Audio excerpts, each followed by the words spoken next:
Rajkot municipal corporation એ સેવા સદન છે.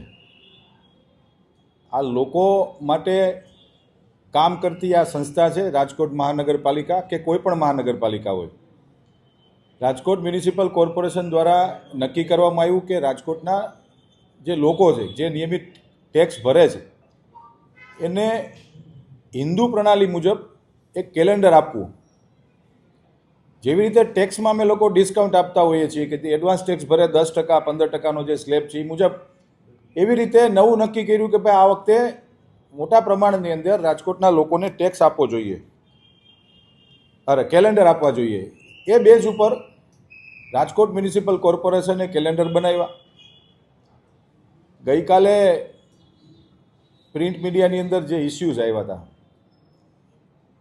એ ઇસ્યુને લઈને આપને જવાબ આપવા માગું છું કે કોઈ પણ જાતનું એમાં કશું કાંઈ ખોટું નથી થયું. 2011ની અંદર જ્યારે રાજકોટ મ્યુનિસિપલ કોર્પોરેશને કેલેન્ડર બનાવ્યા હતા ત્યારે 52 રૂપિયાનો ખર્ચ થયો હતો, ને આ વખતે 102 રૂપિયાનો ખર્ચ થયો છે.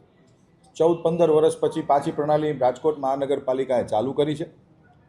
આ કેલેન્ડર છે મિત્રો, આ કેલેન્ડર રાજકોટના લોકોને ખૂબ યુઝફુલ છે.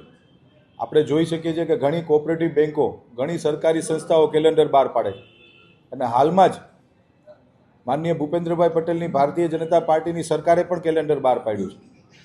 સરકારે, રાજ્ય સરકાર જ્યારે કેલેન્ડર બહાર પાડતી હોય ત્યારે રાજકોટ મહાનગરપાલિકાએ પણ કેલેન્ડર બહાર પાડવામાં આવ્યા છે. મની ક્રાઇસિસ છે ખરેખર મહાનગરપાલિકા, એવી પણ એક વાત છે કે મની ક્રાઇસિસ હોવા છતાં પણ આવો અધધ ખર્ચ કરવામાં આવ્યો. 1 કરોડ ને 37 લાખ જેવો ખર્ચ નો, ભલે કેલેન્ડર છાપો પણ આટલો બધો ખર્ચ ન હોત તો સારું, એવી ચર્ચા. હું આપને સમજાવું, વિકાસ કામો માટે કોઈ મની ક્રાઇસિસ નથી હોતી.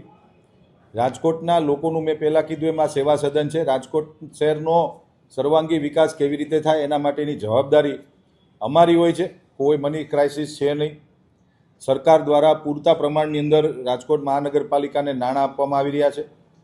જોઈએ એટલા નાણાં માગો પણ વિકાસ કરો, લોકોને સાથે રાખીને કામ કરો, એના માટેની છે. કોઈ મની ક્રાઇસિસ છે નહીં.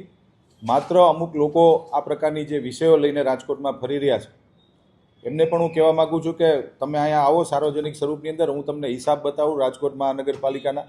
કોઈ મની ક્રાઇસિસ નથી. રાજકોટની જનતા માટે અમે લોકો કામ કરી રહ્યા છીએ અને આવનારા દિવસોની અંદર પણ ખૂબ આના કરતાં પણ સારા સારા કાર્યક્રમો, સારા વિકાસ કામો અમે લોકો કરવા જઈ રહ્યા છીએ. કેટલા કેલેન્ડર બનાવવામાં?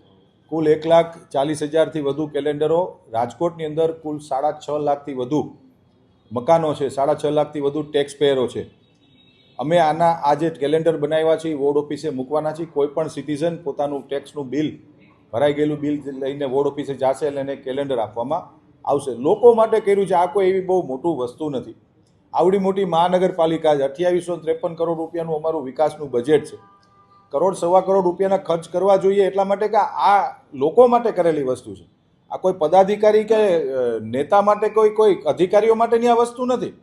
આ કેલેન્ડરનો ઉપયોગ કેવી રીતે કરવામાં આવશે? કોઈ પણ વ્યક્તિ જ્યારે કેલેન્ડર લઈ જશે ત્યારે એના ઘર, ઓફિસ, એના મકાનની અંદર આ રાખશે. અને સારું હિન્દુ સંસ્કૃતિ મુજબ આપણા હિન્દુ તહેવારોને આવરી લઈને આ કેલેન્ડર બનાવવામાં આવ્યું.